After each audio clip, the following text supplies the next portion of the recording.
ನೋಡ್ಪದ್ದಪ್ಪ, ನಿನಗೆ ವಾಕಿಂಗ್ ಮಾಡೋದು ಇಷ್ಟ ಇಲ್ಲ ಅಂತ ನನಗೂ ಗೊತ್ತು. ಹಾಗಂತ ಹೋಗಿ ಕೊಂಬ ಮುಟ್ಕೊಂಡು ಬರಬೇಡ. ಆಯ್ತು ಬಿಡು, ದೂರದವರೆಗೂ ವಾಕಿಂಗ್ ಮಾಡ್ಕೊಂಡ್ ಬರ್ತೀನಿ. ಕನಿಷ್ಠ ಪಕ್ಷ 3 ಕಿಲೋಮೀಟರ್ ಆದ್ರೂ ನಡಿಬೇಕು, ಬೆವರು ಸುರಿಬೇಕು. ಬರಿಗಾಲಲ್ಲೇ ವಾಕಿಂಗ್ ಮಾಡ.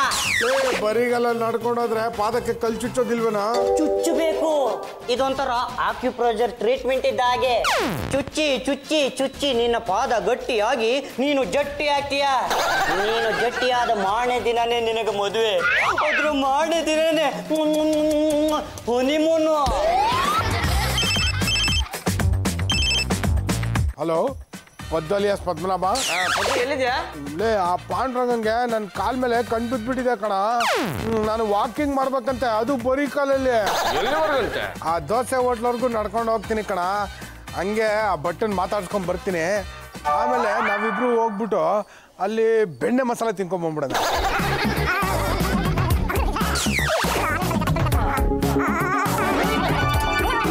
ಅಯ್ಯೋ ಅಯ್ಯೋ ಪಾಪ್ ಮುಂಡದೆ, ನಿನ್ ಕಾಲ ಗ್ರಾಣ ಬಡಿಯ ಕಾಕ, ಕಾಲ್ ಮೇಲೆ ಸಿಮೆಂಟ್ ಲಾರಿ ಹೋಗ.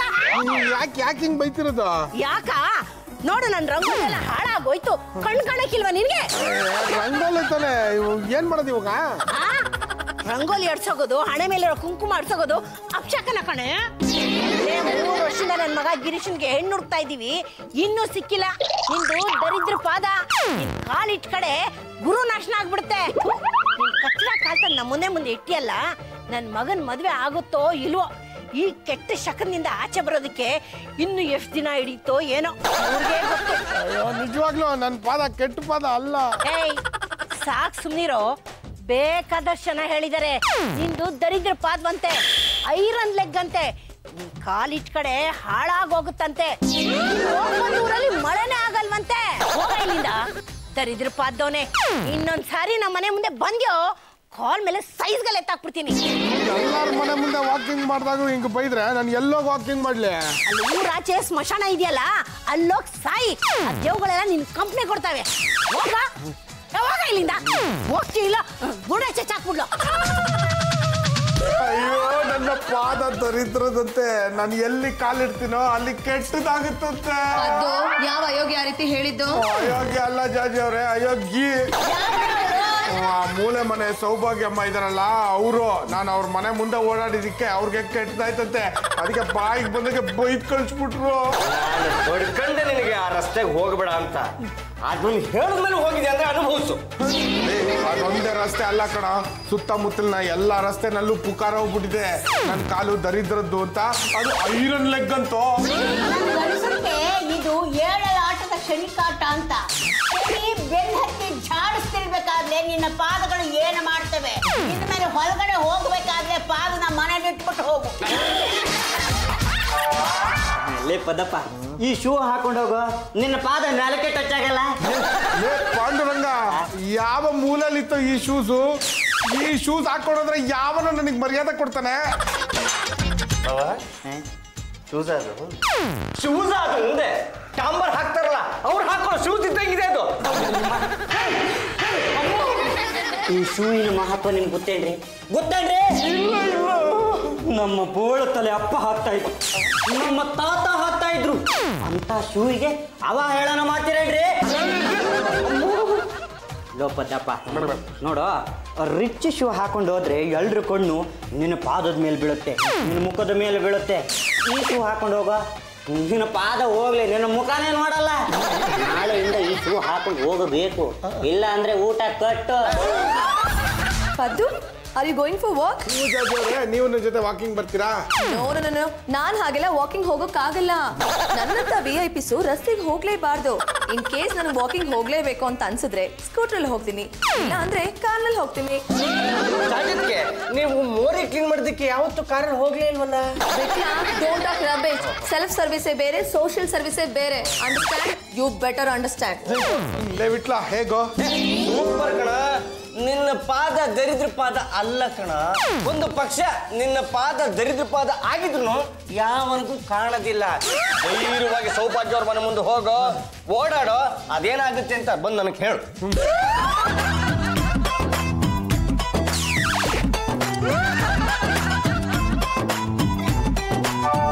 ಅಯ್ಯೋ ಅಯ್ಯೋ ಅಯ್ಯೋ, ನೋಡಿದ್ರೆ ಬರೀ ಕಾಲಲ್ಲಿ ಬಂದು ರಂಗೋಲಿ ಎಡಿಸ್ದೆ.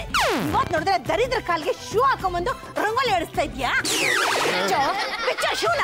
ಬಿಚ್ಚೋದಿಲ್ಲ. ಬಿಚ್ಚಲ್ವಾ? ಇರು ಬಂದೆ. ಬಿಚ್ಚುತ್ತೀಯೋ ಇಲ್ವೋ? ಬಿಚ್ಚು.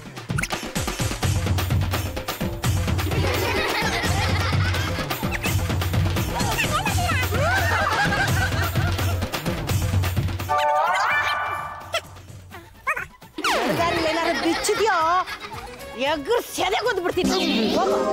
ಹೋಗು ಅಂದೆ.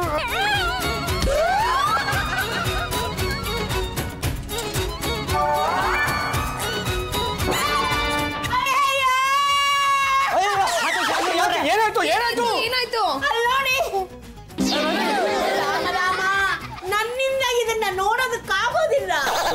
ಮಾತೋಷ ರಂಗಮ್ಮನವ್ರೆ, ನೋಡೋದಕ್ಕಾಗಲ್ಲ ಅಂತ ಬಿಟ್ಕೊಂಡೇ ಇದ್ದೀರಾ?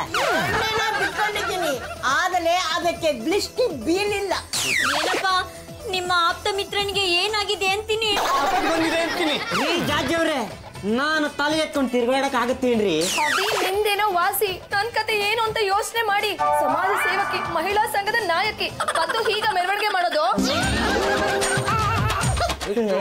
ಪಾಂಡ್ರಂಗ ಅದೇನಾಯ್ತು ಅಂದ್ರೆ ಏನ್ ಹೇಳೋದಿದ್ರು ಒಳಗೆ ಹೇಳಿ ಸಾಯಿ ನಡಿಯ. ಏನು ನಿನ್ನ ಅವಸ್ಥೆ? ಇದಕ್ಕೆಲ್ಲ ನೀನೇ ಕಾರಣ. ನಾನು ಕಾರಣನ? ಅಭಿ ಯಾಕ್ರಿ ಹೀಗ್ ಮಾಡಿದ್ರಿ ಅವನ್ಗೆ? ಸುಮ್ಮನಿರ್ರಿ, ನಾನೇನ್ರಿ ಮಾಡ್ದೆ? ನೀ ನನಗೆ ಈ ಶೂ ಕೊಟ್ಟಿಯಲ್ಲ, ನಾನು ಇದನ್ನ ಹಾಕೊಂಡು ಆ ಸೌಭಾಗ್ಯ ಮನೆ ಹತ್ರ ಹೋದೆ. ಅದಕ್ಕೆ ಅವರು ನಿನ್ನ ಕೆಟ್ಟ ಕಾಲ್ಗೆ ಈ ದರಿದ್ರ ಶೂಸ್ ಹಾಕೊಂಡ್ಬಂದು ರಂಗೋಲಿನೆಲ್ಲ ಹಾಳು ಮಾಡ್ತೀಯ ಅಂತ ಬಾಯಿಗೆ ಬಂದಂಗೆ ಬೈದ್ಲು. ಇಲ್ಲಿಂದ ಯಾವತ್ತು ನೀನು ಈ ಕಡೆ ಬರ್ಬೇಡ ಅಂತ ನನಗೆ ಈ ಅವತಾರ ಮಾಡ್ಬಿಟ್ಟು ಕಳ್ಸಿದ್ಲು. ಅಲ್ಲಿಂದ ಮನೆಗೆ ಬರೋದಕ್ಕೆ ಎಷ್ಟು ಅವಮಾನ ಆಯ್ತು ಗೊತ್ತಾ? Paddu, I am very sorry.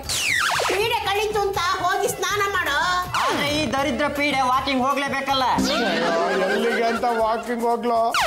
ಎಲ್ಲಿಗೆ ಹೋದ್ರು ನಿಂದು ದರಿದ್ರ ಪಾದ ಅಂತ ಜನ ಬಾಯಿಗೆ ಬಂದಂಗೆ ಬೈತಾರೆ.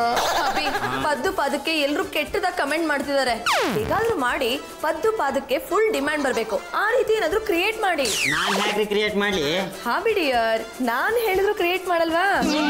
ಸರಿ ಬಿಡಿ, ಅವನ ಮುಖಕ್ಕಿಂತ ಪಾದಕ್ಕೆ ಡಿಮಾಂಡ್ ಬರೋ ಹಾಗೆ ಮಾಡ್ತೀನಿ. ನೀವ್ ಹಾಗೇನಾದ್ರೂ ಮಾಡಿದ್ದೆ ಆದ್ರೆ ನಾನ್ ನಿಮ್ಗೆ ಸ್ಪೆಷಲ್ ಗಿಫ್ಟ್ ಕೊಡ್ತೀನಿ. ಗಿಫ್ಟಾ? ಯಾವ ತರದ್ದು? ಹಾಬಿಡಿಯರ್, ಸ್ವಿಟ್ಜರ್ಲೆಂಡ್ ನಲ್ಲಿ ತುಂಬಾ ಚಳಿ ಇದೆಯಂತೆ. ಅದು ಅಲ್ಲದೆ ಕಾಟೇಜ್ ಮೇಲೆ ಐಸ್ ಬೀಳೋದಕ್ಕೆ ಶುರುವಾಗಿದೆಯಂತೆ. ನನ್ನ ಮಗನ್ನ ಅಲ್ಲಿದೆಲ್ಲ ಕಲ್ಕೊಂಡು ಹೋಗ್ಬೇಡಮ್ಮ, ಆಮೇಲೆ ಸೆಟ್ಕೊಂಡ್ಬಿಟ್ರೆ ಬಹಳ ಕಷ್ಟ. ಸಾಕು ಸುಮ್ಮನೆ ಆಗೋ ಕೆಲಸಕ್ಕೆ ಐಸ್ ಯಾಕೆ ಹಾಕ್ತೀರಾ? ಈಗ ಹೇಳ್ತೀನಿ ಅಂತ ಬೇಜಾರು ಮಾಡ್ಕೊಳ್ಬೇಡಿ. ನಮ್ಮ ಕರ್ನಾಟಕದ ಕೆಮ್ಮಣ್ಗುಂಡಿ ಗಿರಿಧಾಮದ ಮುಂದೆ ಬೇರೆ ಯಾವ್ದು ಇಲ್ಲ ರೀ. ಅಲ್ಲಿ ಹನಿಮೂನ್ ಹೋದವರೆಲ್ಲ ಕೆಮ್ಮಣ್ ತಿಂದಿದಾರಂತೆ. ನಾನ್ ನಿಮ್ಮನ್ನ ಫಾರಿನ್ ಕರ್ಕೊಂಡು ಹೋಗ್ಬೇಕು ಅನ್ಕೊಂಡಿದ್ರೆ ನಿಮ್ಮ ಬುದ್ಧಿ ಕೆಮ್ಮಣ್ ಗುಂಡಿ ಬಿಟ್ಟು ಈಚೆನೆ ಬರಲ್ಲ ಅಂತಿದೆ. ಸರಿ ಬಿಡಿ, ಅಲ್ಲಿಗೆ ಹೋಗೋಣ. ಅದಕ್ಕಿಂತ ಮುಂಚೆ ಪದ್ದು ಕೇಸ್ ಸೆಟ್ಲ್ ಆಗ್ಬೇಕು. ಆದ್ರೆ ನಿಮ್ ಪ್ರೀತಿ ನಂಗೆ ಸಿಗ್ಲೇಬೇಕು. ನನ್ನ ಪ್ರೀತಿ ನಿಮ್ಗೆ ಸಿಗ್ಬೇಕು ಅಂದ್ರೆ ಪದ್ದು ಪಾದಕ್ಕೆ ಫುಲ್ ಡಿಮ್ಯಾಂಡ್ ಬರ್ಲೇಬೇಕು. ಸರಿ ಬಿಡಿ, ಆ ತರ ಮಾಡಿದ್ರೆ ಹಾಗಾಗತ್ತೆ. ಹಾಗೆ ಮಾಡಿ. ಯಾವ ತರ? ನಾನು ಹೇಳಲ್ಲ, ಮಾಡಿ ತೋರಿಸ್ತೀನಿ. ಪುಣ್ಯಪಾದ, ಈ ಪಾದದ ದರ್ಶನದಿಂದ ನಿಮ್ಮ ಕಷ್ಟ ನಿವಾರಣೆ ಆಗುತ್ತೆ. ನಿಮ್ಮ ಇಷ್ಟಾರ್ಥಗಳು ನೆರವೇರುತ್ತದೆ. ನಿಮಗೆ ಲಾಭ ಆಗುತ್ತೆ. ಕೆಲಸ ಸಿಗದವರಿಗೆ ಕೆಲಸ ಸಿಗುತ್ತೆ. ಮದುವೆ ಆಗದವರಿಗೆ ಮದುವೆ ಆಗುತ್ತೆ. ಮಕ್ಕಳು ಆಗದವರಿಗೆ ಮಕ್ಕಳಾಗುತ್ತೆ. ಮಕ್ಕಳಾದವರಿಗೆ ಡೊನೇಷನ್ ಇಲ್ಲದೆ LKG ಸೀಟು ಸಿಗುತ್ತದೆ. ಯಾರು ನೀವು? ಅದು ಪುಣ್ಯಪಾದದ ದರ್ಶನ ಮಾಡಕ್ಕೆ ಅಂತ ಬಂದಿದ್ದೀವಿ. ಚಪ್ಪಲಿ ಇಲ್ಲೇ ಬಿಟ್ಟು ಒಳಗಡೆ ಹೋಗಿ. ಯಾರು ನೋಡೋದಕ್ಕೆ ಬಂದಿದ್ದೀರಾ? ಅದು ಪುಣ್ಯಪಾದ ದರ್ಶನ ಮಾಡಬೇಕಿತ್ತು. ಅದರಿಂದ ತುಂಬಾ ಒಳ್ಳೇದಾಗತ್ತಂತೆ. ಆಯಿಂಟ್ಮೆಂಟ್ ತಗೊಂಡಿದ್ದೀರಾ?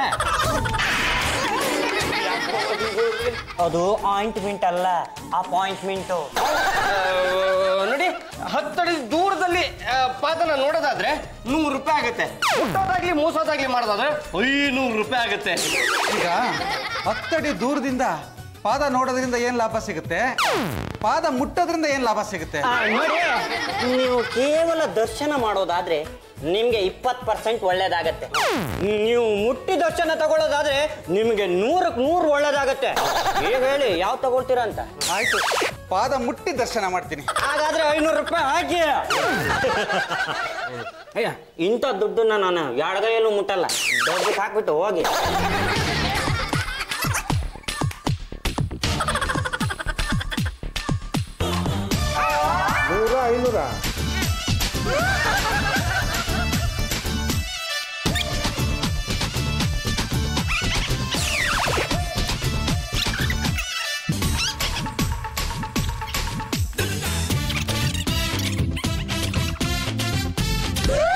ಹಬಿ ಕಲೆಕ್ಷನ್ ಎಷ್ಟಾಗಿದೆ? 2 hours ಅಲ್ಲಿ 5,000. Very good hobby. ಆ ಮನಿ? ಈ 5,000 1 ಲಕ್ಷ ಆಗ್ತಿದ್ದ ಹಾಗೆ ನಿಮ್ಗೆ ಮುಟ್ಟಿಸ್ಬಿಡ್ತೀನಿ. ಜಾಜತ್ಗೆ ಬಾವ ಪದ್ದು ಪಾದದ ಹೆಸರು ಹೇಳ್ಕೊಂಡು ಸಿಕ್ಕಾಪಟ್ಟೆ ದುಡ್ಡು ಸಂಪಾದನೆ ಮಾಡ್ತಾ ಇದ್ದಾರೆ. ಪಾಂಡ್ರಂಗ, ಪಾದ ನಂದು ದುಡ್ಡು ಮಾತ್ರ ನಿಂದ? ಏ ಜಾಜಿ ಅವ್ರೆ, ನೀವೇ ಹೇಳಿ. ನಾವು ದೇವರ ದರ್ಶನಕ್ಕೆ ಅಂತ ಹೋಗ್ತೀವಿ. ಆ ದುಡ್ಡು ದೇವ್ರಿಗೆ ಸೇರುತ್ತೋ ಇಲ್ಲ ಪೂಜಾರಿ ಸೇರುತ್ತೋ? ದೇವ್ರ ಹೆಸರಲ್ಲಿ ಪೂಜಾರಿಗೆ ಸೇರುತ್ತೆ. ಆದ್ರೆ ನಾನು ಬದುಕಿದ್ದೀನಿ. ಅಂದ್ರೆ ದೇವ್ರು ಸೊತ್ತಿದ್ದಾನೆ ಅಂತಾನ? ಜನ ಯಾವತ್ತೋ ನಿನ್ನನ್ನ ಹುಚ್ಚು ನಾಯಿಗೆ ಹೊಡೆದಂಗೆ ಹೊಡೆದು ಕೊಂದಿರೋರು. ನಿನ್ನ ಪುಣ್ಯ ನಾನು ಈ ಸ್ಕೀಮ್ ತಂದು ನಿನ್ನನ್ನು ಉಳಿಸಿದ್ದೀನಿ. ಹಾಗಾಗಿ ನಿನ್ನ ಪಾದ ಫೇಮಸ್ ಆಗಿದೆ. ಅದಕ್ಕೆ ಹೇಳೋದು ಜನ ಮರಳು ಜಾತ್ರೆ ಮರಳು ಅಂತ. ದುಡ್ಡಿಗೆ ದುಲಾಸೆ ಪಡಬೇಡ ಕಣು. ಸ್ವಲ್ಪ ದಿನ ಬಾಯಿ ಮುಚ್ಕೊಂಡು ಬಿದ್ದಿರು. ನನ್ನ ಮಗ ನಿನಗೆ ಒಳ್ಳೇದು ಮಾಡ್ತಾ ಇದ್ದಾನೆ. ನಿಜ ಹೇಳಬೇಕು ಅಂದ್ರೆ ನಿನ್ನ ಪಾದಕ್ಕಿರೋ ಬೆಲೆ ನಿನ್ನ ಮುಸುಡಿದಿಲ್ಲ. ಆದ್ರೂ ರಂಗತ್ತೆ, ನನ್ನ ಪಾದದ ಹೆಸರು ಹೇಳ್ಕೊಂಡು ಇವನು ದುಡ್ಡು ಮಾಡ್ಕೊಳ್ಳೋದು ಸರಿನಾ? ಏ ಜೇಡಿ ಮಣ್ಣು, ಇಂಥ ದೊಡುತಿ ದೇಹ ಇಟ್ಕೊಂಡು ಸಂಪಾದನೆ ಅಂತೂ ಮಾಡಕ್ ಆಗ್ಲಿಲ್ಲ. ನಾನು ಹೇಳಿದ ಹಾಗೆ ಕೇಳ್ಕೊಂಡು ಬಿದ್ದಿರೋ ನಿನ್ನ ಪಾದನ ಫೇಮಸ್ ಮಾಡಿದ ಹಾಗೆ ಒಂದೊಂದೇ ಅಂಗಾನ ಫೇಮಸ್ ಮಾಡಿ ನಿನ್ನನ್ನೇ ಫೇಮಸ್ ಮಾಡ್ಬಿಡ್ತೀನಿ. ಪರವಾಗಿಲ್ಲ ಕಣು, ನಿನ್ನ ಮುಖದಲ್ಲಿ ಕಳೆ ಲಾಲಾಜಿಸ್ತಾ ಇದೆ. ಅಂತದ್ದೇನಾಯ್ತು? ಏನಂತ ಹೇಳಿ ರಂಗತ್ತೆ, ಈಗ ನಾನು ರಸ್ತೆಯಲ್ಲಿ ವಾಕಿಂಗ್ ಮಾಡ್ಕೊಂಡು ಹೋಗ್ತಾ ಇದ್ರೆ ಜನ ಎಲ್ಲ ನಮ್ಮ ರಸ್ತೆಯಲ್ಲಿ ವಾಕಿಂಗ್ ಮಾಡಿ ಅಂತ ನನ್ನ ಪಾದಕ್ಕೆ ಡೈವ್ ಬೀಳ್ತಿದ್ದಾರೆ. ಹಾಗಂತ ಯಾವುದೇ ಕಾರಣಕ್ಕೂ ಜನಗಳಿಗೆ ನಿನ್ನ ಪಾದನ ಬಿಟ್ಟೆಗೆ ತೋರಿಸೋ ಹಾಗಿಲ್ಲ. ಅದಕ್ಕೆ ಅಲ್ವೇನಾ ಪಾದಕ್ಕೆ ಶೂಸ್ ಸಾಕ್ಸ್ ಹಾಕಿ ಬಂದೋಬಸ್ತ್ ಮಾಡ್ಕೊಂಡಿರೋದು. ನಾಳೆಯಿಂದ ವಾಕಿಂಗ್ ಹೋಗಬೇಡ. ಪದೇ ಜನರ ಕಣ್ಣಿಗೆ ಬೀಳ್ತಾ ಇದ್ರೆ ಡಿಮಾಂಡ್ ಕಮ್ಮಿ ಆಗತ್ತೆ. ನಮ್ಮ ಮಹಿಳಾ ಸಂಘದಲ್ಲಿ ಇಂಪಾರ್ಟೆಂಟ್ ಮೀಟಿಂಗ್ ಇದೆ, ಬಂದ್ರೆ ಹೋಗೋಣ. ಕರ್ಕೊಂಡು ಹೋಗಿ, ಪರವಾಗಿಲ್ಲ. ಯಾರು ಅವನ ಪಾದನ ನೋಡಬಾರ್ದು, ಟಚ್ ಮಾಡಬಾರ್ದು. ದರ್ಶನ ಏನಿದ್ರು ಮನೆಯಲ್ಲೇ ಆಗಬೇಕು. ಅದರಿಂದ ಬರೋ ದುಡ್ಡು ನನಗೆ ಸೇರ್ಬೇಕು. ಸೇರುತ್ತೆ. ಆ ದುಡ್ಡು 1 ಲಕ್ಷ ರೀಚ್ ಆಗ್ತಿದ್ದ ಹಾಗೆ ನಾನು ಅದನ್ನ ಹೇಗೆ ರೀಚ್ ಮಾಡ್ಬೇಕು ಅನ್ನೋದು ಚೆನ್ನಾಗಿ ಗೊತ್ತಿದೆ. ಲೇ ಮಗನೇ, ಹುಷಾರು. ನಿನ್ನ ಹೆಂಡತಿ ಕಣ್ಣಿಗೆ ದುಡ್ಡು ಬೀಳದ ಹಾಗಿಡು. ರಂಗಮ್ಮನವ್ರೆ, ನೀವೇನು ಯೋಚನೆ ಮಾಡಬೇಡಿ. ಆ ದುಡ್ಡು 1 ಲಕ್ಷ ಮುಟ್ಟೋದೇ ಇಲ್ಲ. ಅದು ಪದ್ಮನಾಭ ಅವರೇ. ಯಾರು ನೀವು? ನನ್ನ ಹೆಸರು ಸೌಭಾಗ್ಯ ಅಂತ. ಪಕ್ಕದ ರೋಡಲ್ಲಿ ಕೊನೆ ಮನೆ. ಓ, ಗೊತ್ತಾಯ್ತು. ಅದೇ ಪದ್ದು ರಂಗೋಲಿ ಗಲಾಟೆ ನಿಮ್ಮನೆ ಮುಂದೆನೆ ಅಲ್ವಾ? I am sorry. ದೇವಸ್ಥಾನಕ್ಕೆ ಹೋಗ್ತಾ ಇದ್ದೀರಾ? ಪದ್ದು ಅವ್ರ ಪಾದ ದರ್ಶನ ಮಾಡಿ ಅವ್ರ ಕಾಲಿಗೆ ಮಂಗಳಾರತಿ ಮಾಡ್ಬೇಕು ಅಂತ ತಗೊಂಡ್ಬಂದಿದ್ದೀನಿ. ಅಯ್ಯೋ ಛೇ, ನೀವು ಬರೋದು ತುಂಬಾ ಲೇಟ್ ಆಗೋಯ್ತು. ಇಲ್ಲ, ಆಮೇಲೆ ಹೋಗ್ತಾನೆ, ನಮ್ಮನ್ನೆಲ್ಲ ಮೇಲೆ ಕಳಿಸ್ತಾನೆ. ಅದು ಅವನು ಮಹಿಳಾ ಸಂಘದ ಮೀಟಿಂಗ್ ಅಂತ ಜಾಜಿಯವ್ರ ಜೊತೆ ಹೋಗಿದ್ದಾನೆ. ಅವನ ಪಾದ ಸಿಗೋದು ನಾಳೆ ಬೆಳಿಗ್ಗೆನೆ. ಸದ್ಯ ಸಿಗಲ್ವಾ? ಸೂರ್ಯಾಸ್ತ ಆದ ಮೇಲೆ ಪಾದ ದರ್ಶನಕ್ಕೆ ಅವಕಾಶನೇ ಇಲ್ಲ. ನೈವೇದ್ಯ ಮಾಡ್ಬೇಕಲ್ಲ. ಆ ಟೈಮಲ್ಲಿ ಭಕ್ತಾದಿಗಳನ್ನ ಒಳಕ್ ಬಿಡೋದೇ ಇಲ್ಲ. ಸರಿ, ನಾ ಬಂದಿದ್ದೆ ಅಂತ ಅವ್ರಿಗೆ ವಿಷಯ ತಿಳಿಸಿ ನಾಳೆ ಬೆಳಗ್ಗೆನೆ ಬರ್ತೀನಿ. ಸರಿ. ಇಲ್ಲಿವರೆಗೂ ಬಾವ ನಿನ್ನ ಪಾದನ ತೋರಿಸಿ 50,000 ರೂಪಾಯಿ ಕಲೆಕ್ಷನ್ ಮಾಡಿದಾರೆ ಕಣ. 50,000 ರಿಯಲಿ? ಯಾಕೆ ಬಂದ ಭಕ್ತಾದಿಗಳೆಲ್ಲ ಪದ್ದು ಪಾದ ಸ್ಪರ್ಶ ಮಾಡ್ಲೇಬೇಕು ಅಂತ ಕೂತಿದ್ದಾರೆ. ಒಂದೊಂದು ನಮಸ್ಕಾರಕ್ಕೆ 500 ರೂಪಾಯಿ ಆದ್ರೆ ನೀವೇ ಲೆಕ್ಕ ಹಾಕೊಳ್ಳಿ. ಲೇವಿಟ್ಲಾ, ಇದೇ ಕಣ ಸೌಭಾಗ್ಯ ಅವ್ರ ಮನೆ. ಇವ್ರು ರಂಗೋಲೆ ತುಳಿದಿದ್ದಕ್ಕೆ ನನಗೆ ಬಾಯಿಗೆ ಬಂದಂಗೆ ಬೈದು ಹೊಡೆದು ಬಿಟ್ರು. ಏನು ಯೋಚನೆ ಮಾಡ್ಬೇಡ, ಧೈರ್ಯವಾಗಿ ನಡಿ, ನಾನಿದ್ದೀನಿ. ನೀನ್ ಇರ್ತ ಕಣ, ನಾನು ಇರ್ಬೇಕಲ್ಲ. ಅದು ಚೆನ್ನಾಗಿದ್ಯಪ್ಪ. ಏನಿದು ಮಂಗಳಾರತಿ? ನಿನ್ ಪಾದಕ್ಕೆ ಮಂಗಳಾರತಿ ಮಾಡೋಣ ಅಂತ ತೆಗಿತ್ಯಾ?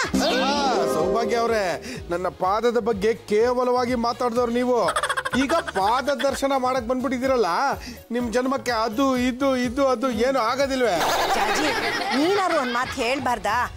ಏನೋ ಅವತ್ತು ಸಿಟ್ಟಿನಿಂದ ಹಾಗನ್ಬಿಟ್ಟೆ. ಪದ್ದು ಪದ ಪವಿತ್ರವಾದ್ದು. ಅದು ಇದರಿಂದ ಜನಗಳಿಗೆ ಇಷ್ಟು ಅನುಕೂಲ ಆಗುತ್ತೆ ಅಂತ ನಾನು ಹ್ಯಾಂಡ್ ಬಿಲ್ ನೋಡಿದ್ಮೇಲೆ ಗೊತ್ತಾಗಿದ್ದು. ಪದ್ದು ಪಾದ ದರ್ಶನದಿಂದ ಎಲ್ಲ ಒಳ್ಳೇದೇ ಆಗ್ತಾ ಇದೆ. ಅನ್ಕೊಂಡಿದ್ದೆಲ್ಲ ಆಗುತ್ತೆ. ಮದ್ವೆ ಆಗದಿರೋರ್ಗ್ ಮದ್ವೆ ಆಗುತ್ತೆ, ಮಕ್ಳಾಗದೇ ಇರೋರ್ಗ್ ಮಕ್ಳಾಗುತ್ತೆ. ಒಟ್ನಲ್ಲಿ ಎಲ್ಲ ಸತ್ಯನೇ ಆಗ್ತಾ ಇದೆ. ಮದ್ವೆ ಆಗಿದ್ಯೋ? ಇನ್ನೂ ಆಗಿಲ್ಲ. ನಾನು ನಮಸ್ಕಾರ ಮಾಡ್ತೀನಿ. ಪದ್ದು ಪಾದ ತಾನೆ ಹಾಳಾಗೋಗ್ಲಿ, ಒಂದ್ಸಲಿ ತೋರ್ಸ್ಬಿಡು. ಜಾಜತ್ಗೆ ಆಡೋ ಮಾತಿಗೂ ಒಂದು ಅರ್ಥ ಬೇಡವಾ? ನಮ್ ಪದ್ದುಗೆ ಆ ಅಮ್ಮ ಅದೆಷ್ಟೆಲ್ಲ ಕಾಟ ಕೊಟ್ಟಿದ್ದಾಳೆ ಅಂತದಲ್ಲಿ ನೀನ್ ಕೇಳ್ತಕ್ಕ ಪಾದ ತೋರ್ಸಕ್ಕಾಗುತ್ತಾ? ನನ್ನ ಪಾದ ನನ್ನ ಇಷ್ಟ. ಸುಮ್ಮನಿರಲ್ಲ. ಶಿವ ಆಗ್ಲೇ ಅದನ್ನೆಲ್ಲ ಮರ್ತು ಬಿಟ್ಟಿದ್ದೀನಿ. ನೀವು ಮರ್ತು ಬಿಡಿ.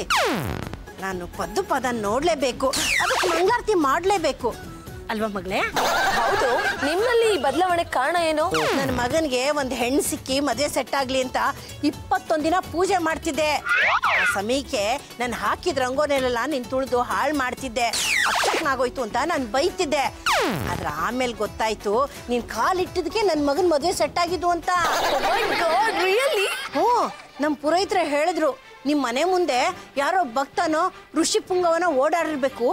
ಆತ ಹಿಂದಿನ ಕಾಲದಲ್ಲಿ ವ್ಯಾಸನೋ ಜಮದಗ್ನಿನೋ ಆಗಿರ್ಬೇಕು, ಗೊತ್ತಿಲ್ಲ ಅಂದ್ರು. ಅದರಿಂದನೇ ನಿಮ್ಗೆ ಒಳ್ಳೇದಾಗಿರೋದು.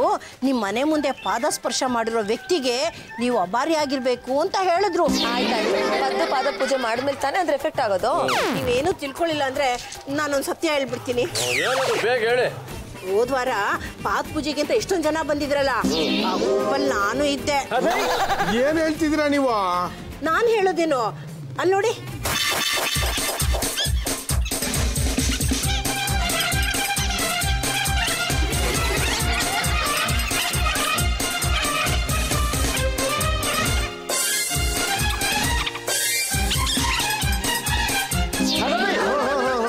ಮುಂದೆ ಅದು ಪಾದ ದರ್ಶನ ಮಾಡಿ ನನ್ನ ಮನೆಗೆ ಬಂದೆ. ಅದೇ ಸಂಜೆ ಬೀಗರು ಮನೆಗೆ ಬಂದ್ಬಿಟ್ರು. ಯಾರು ತಕರಾರು ಮಾಡ್ತಿದ್ರು ಅದೇ ಬೀಗರು ಮದುವೆ ಮಾಡ್ಕೊಡಿ, ನಮ್ಮಿಂದ ಯಾವುದೂ ಡಿಮ್ಯಾಂಡ್ ಇಲ್ಲ, ನೀವು ಹೇಳಿದಕ್ಕೆಲ್ಲ ಓಕೆ ಅಂತ ಹೇಳಿದ್ರು. ಮದುವೆ ಡೇಟ್ ಫಿಕ್ಸ್ ಆಗೋಯ್ತು. ಇದಕ್ಕೆಲ್ಲ ಕಾರಣ ಪದ್ದು ಪಾದ ದರ್ಶನ. ಹೌದು, ಈ ಹುಡುಗಿ ಯಾರು? ಇವಳು ಹೇಮಾ, ಗಿರೀಶಿನ ತಂಗಿ. ಇವಳಿಗೂ ಮದುವೆ ಮಾಡಬೇಕು, ಅವಂದಾಗ್ಲಿ ಅಂತ ಕಾಯ್ತಾ ಇದ್ದ. ಹಾಗಾದ್ರೆ ನಿಮ್ ಹೇಮನ್ನ ನಮ್ ಪದ್ದು ಕೊಟ್ಟು ಮದ್ವೆ ಮಾಡ್ಬೋದಲ್ಲ? ಇದಕ್ಕೆ ನಮ್ಮಂತ ಗುರು ಹಿರಿಯರ ಆಶೀರ್ವಾದ ಇದೆ. ಏನಂದ್ರೆ? ಏನಿಲ್ಲ, ನಮ್ ಪದ್ದುಗೂ ನಿಮ್ ಹೇಮಂಗೂ ಮದ್ವೆ ಮಾಡ್ಬೋದಲ್ಲ ಅಂತ ಹೇಳ್ದೆ. ಶಾಂತಂ ಪಾಪಂ ಶಾಂತಂ ಪಾಪಂ. ಇದು ದೇವ್ರ ಪಾದ. ಇದರಿಂದ ಎಲ್ರಿಗೂ ಒಳ್ಳೇದಾಗಿದೆ. ದೇವ್ರಿಗೆ ನನ್ನ ಮಗಳು ಕೊಟ್ಟು ಮದುವೆ ಮಾಡಕ್ಕಾಗತ್ತಾ? ಪದ್ದು ಪಾದಕ್ಕೆ ಪೂಜೆ ಮಾಡ್ಬೇಕು ಹೊರ್ತು ಮಗಳು ಕೊಟ್ಟು ಮದುವೆ ಮಾಡಕ್ಕಾಗಲ್ಲ. ಚೇರ್ ತಗೊಂಬ.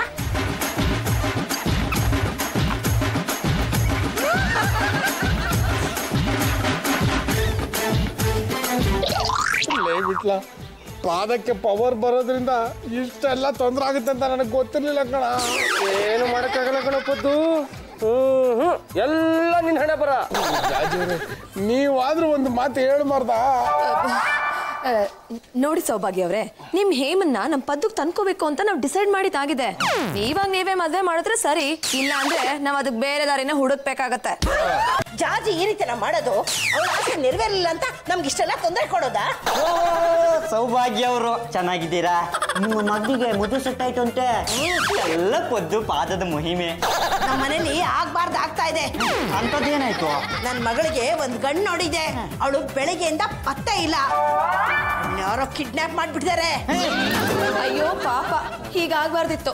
ಪದ್ದು ಪಾದ ದರ್ಶನ ಮಾಡಿ ಒಳ್ಳೇದಾದ್ರೂ ಆಗ್ಬಹುದು. ನನಗೆ ಅನುಮಾನ ಇದೆ, ನಿಮ್ ಮನೆಯವರಿಂದನೇ ನನ್ನ ಮಗಳು ಕಿಡ್ನಾಪ್ ಆಗಿರೋದು ಅಂತ. ಏನಮ್ಮ ಹೇಳ್ತಾ ಇದೀಯಾ? ನಮ್ಮದು ಗಂಡುಗಲಿ ವಂಶ, ಕಿಡ್ನಾಪ್ ವಂಶ ಅಲ್ಲ. ಆದ್ರೆ ಜಾಜಿ ನಮ್ಮ ಮನೆಗೆ ಬಂದಾಗ ಒಂದು ಎಚ್ಚರಿಕೆ ಕೊಟ್ಟೋಗಿದ್ಲು. ಏನಂತ? ಪದ್ದುಗೆ ನನ್ನ ಮಗಳನ್ನ ಕೊಟ್ಟು ಮದುವೆ ಮಾಡಿ, ಇಲ್ದೇರೆ ನಾನು ಬೇರೆ ದಾರಿ ನೋಡ್ಕೋಬೇಕಾಗುತ್ತೆ ಅಂತ. ಹೌದೇನ್ರಿ ಗುಬ್ಬಿ ಅವ್ರೆ? ಅಭಿ, ನಾನು ಆ ರೀತಿ ಹೇಳಿದ್ದೇನೋ ನಿಜ. ಆದ್ರೆ ಇವ್ರ ಮಗಳು ಕಿಡ್ನಾಪ್ಗೂ ನನಗೂ ಯಾವುದೇ ರೀತಿ ಸಂಬಂಧ ಇಲ್ಲ. ನಿಮ್ಮ ಮನೆಗಳು ನೋಡಿ ಸೌಭಾಗ್ಯ ಅವ್ರೆ, ನನ್ನ ಶ್ರೀಮತಿಯವರು ಅಂತವ್ರಲ್ಲ. ಬೇಕಾದ್ರೆ ಗಂಡನ್ನ ಹುರಿದು ಮುಕ್ಕಿ ಬಿಡ್ತಾರೆ. ಬೇರೆಯವರಿಗೆ ಕಿಂಚಿತ್ತು ನೋವು ಕೊಡೋರಲ್ಲ. ನಿಮ್ಮ ಮಗಳ ಫೋನ್ ನಂಬರ್ ಕೊಡಿ, ನಾನು ಪತ್ತೆ ಹೊತ್ತೀನಿ.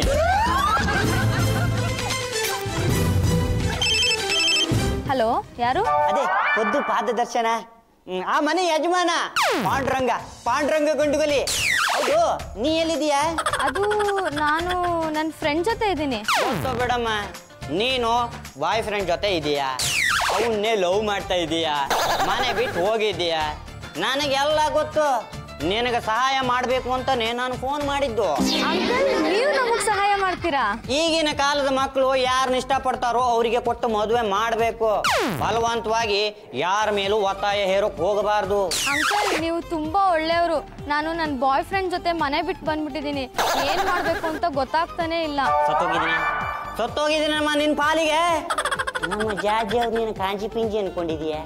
ಮಹಿಳಾ ಸಂಘದ ಪ್ರೆಸಿಡೆಂಟು ಅವರು ಒಂದು ಸಲ ಗುಟ್ರ ಹಾಕಿದ್ರೆ ಸಾಕು, ಇಡೀ ಭಾರತ ದೇಶದಲ್ಲಿರೋ ಮಹಿಳಾ ಸಂಘಟನೆಗಳೆಲ್ಲ ಒಂದಾಗ್ತಾರೆ. ನೀನು ನಮ್ಮ ಮನೆಗೆ ಬಾ, ನಾನೇ ಮುಂದೆ ನಿಂತು ನಿಮಗೆ ಮದುವೆ ಮಾಡಿಸಿ ಶೋಭನಾನು ಮಾಡಿಸಿ ನಿನಗೊಂದು ಮಗು ಆಗುವವರೆಗೂ ನಮ್ಮ ಮನೆಯಲ್ಲೇ ಇರಿಸ್ಕೊಳ್ತೀನಿ. ಇದಕ್ಕಿಂತ ಭರವಸೆ ಇನ್ನೇನಮ್ಮ ಬೇಕು? ಖಂಡಿತ ಬರ್ತೀನಿ ಅಂಕಲ್. ನಾನೊಂದ್ಸಲ ಪದ್ದು ಪಾದ ದರ್ಶನ ಮಾಡ್ಕೊಂಡು ಹೋಗಿದ್ದೆ, ಅದಕ್ಕೆ ನಮ್ಗೆಲ್ಲ ಒಳ್ಳೇದಾಗ್ತಾ ಇದೆ. ಈಗಲೇ ಬರ್ತೀನಿ ಅಂಕಲ್. ಅಲ್ಲ ಹೇಮಾ, ಈ ಅಮಿತ್ನ ನೀನು ಎಷ್ಟು ವರ್ಷದಿಂದ ಲವ್ ಮಾಡ್ತಿದ್ಯಾ? 3 ವರ್ಷದಿಂದ ಅಂಕಲ್. ಹೀಗೆ ದೊಡ್ಡವ್ರಿಗೆ ಕೇಳ್ದೆ ಓಡ್ ಬಂದಿರೋದು ತಪ್ಪಲ್ವಾ? ನಮ್ಮಮ್ಮ ಬೇರೆ ಅವ್ರಿಗೆ ಮದ್ವೆ ಮಾಡಿಸ್ತೀನಿ ಅಂದ್ರು, ಇಷ್ಟ ಆಗ್ಲಿಲ್ಲ, ಅದಕ್ಕೆ ಓಡ್ ಬಂದ್ಬಿಟ್ಟೆ. ಈ ರೀತಿ ಮಾಡುವಂತ ನಮ್ಮ ಮನೆಯವ್ರು ಹೇಳಿದ್ರ? ಇಲ್ಲ ಅಂಕಲ್, ನನ್ನ ಬಾಯ್ ಫ್ರೆಂಡ್ ಹೇಳಿದ್ದು, ಓಡ್ ಬಂದ್ಬಿಡು, ನಾವು ಮದ್ವೆ ಆದ್ಮೇಲೆ ಯಾರು ಕೇಳಲ್ಲ ಅಂತ. ನೀವಿಬ್ರು ಓಡ್ ಹೋಗೋಷ್ಟೇನಿಲ್ಲ, ನಾನೇ ಮುಂದೆ ನಿಂತು ನಿಮ್ಮಿಬ್ರು ಮ್ಯಾರೇಜ್ ಮಾಡಿಸ್ತೀನಿ. ಅರೇ ಸೌಭಾಗ್ಯ ಅವ್ರೆ, ಒಂದ್ ನಿಮಿಷ ಬನ್ನಿ ಇಲ್ಲಿ. ವಿಷಯ ಏನು ಅಂತ ಗೊತ್ತಾಯ್ತಾ? ಈಗ ಪೊಲೀಸ್ ಕಂಪ್ಲೇಂಟ್ ಕೊಟ್ರಿ ನಾವು ತೊಂದರೆ ಕೊಡ್ತಾ ಇದ್ವಾ? ಪಾಂಡ್ರಂಗವ್ರೆ, ದಯವಿಟ್ಟು ಕ್ಷಮಿಸಿ, ನಾನು ನಿಮ್ಮನ್ನೆಲ್ಲ ತಪ್ಪು ತಿಳ್ಕೊಂಡ್ಬಿಟ್ಟಿದ್ದೆ. ಈ ಅಮಿತ್ ಅವ್ರಿಗೆ ನನ್ನ ಮಗಳು ಕೊಟ್ಟು ಮದುವೆ ಮಾಡಿಸ್ತೀನಿ. ಇಷ್ಟೆಲ್ಲ ಆಗಿದ್ದು ಪದ್ದು ಅವ್ರ ಪಾದ ದರ್ಶನದಿಂದ. ಮಗನೇ, ಇದು ಯಾಕೋ ಅತಿ ಆಗೋಯ್ತು. ಮೊದಲು ಈ ಪಾದ ದರ್ಶನ ಸ್ಟಾಪ್ ಮಾಡ್ಸೋ. ನನಗಂತೂ ಸಾಕಾಗೋಗಿದೆ. ನೋಡಿ, ನನಗೆ ಸುಳ್ಳು ಹೇಳಿ ಜೀವನ ನಡೆಸಿ ಅಭ್ಯಾಸ ಇಲ್ಲ. ಹಾಗಾಗಿ ಸತ್ಯ ಏನು ಅಂತ ಹೇಳ್ಬಿಡ್ತೀನಿ. ಈ ಊರಿನ ಜನ ಪೊದ್ದು ಪಾದದ ಹಿಂದೆ ಬಿದ್ದಿದ್ದಾರೆ. ಅವನ ದರ್ಶನಕ್ಕಾಗಿ ತೋರಿತಾ ಇದ್ದಾರೆ. ಇದೆಲ್ಲ ಮೂಢನಂಬಿಕೆ. ಪೊದ್ದು ಪಾದ ದರ್ಶನದಿಂದ ಅಪಶಕುನ ಆಗತ್ತೆ, ದರಿದ್ರ ಪಾದ, ಐರನ್ ಲೆಗ್ ಅಂತ ಹೇಳ್ತಿದ್ರಲ್ಲ, ಆ ಮೂಢನಂಬಿಕೆ ಹೋಗಲಾಡಿಸೋದಕ್ಕೆ ನಾನು ಈ ಪೊದ್ದು ಪಾದಕ್ಕೆ ಡಿಮಾಂಡ್ ತಂದಿದ್ದು. ಆ ಪಾದದಲ್ಲಿ ಅಂತ ವಿಶೇಷತೆ ಏನೂ ಇಲ್ಲ. ಹಾಗಾಗಿ ಪಾದ ದರ್ಶನನ ಇವತ್ತಿನಿಂದ ಸ್ಟಾಪ್ ಮಾಡ್ತಾ ಇದ್ದೀನಿ. ಮತ್ತೆ ನಮ್ಗೆ ಇಷ್ಟೆಲ್ಲ ಒಳ್ಳೇದಾಗಿದ್ದು ಕಾಕತಾಳೀಯ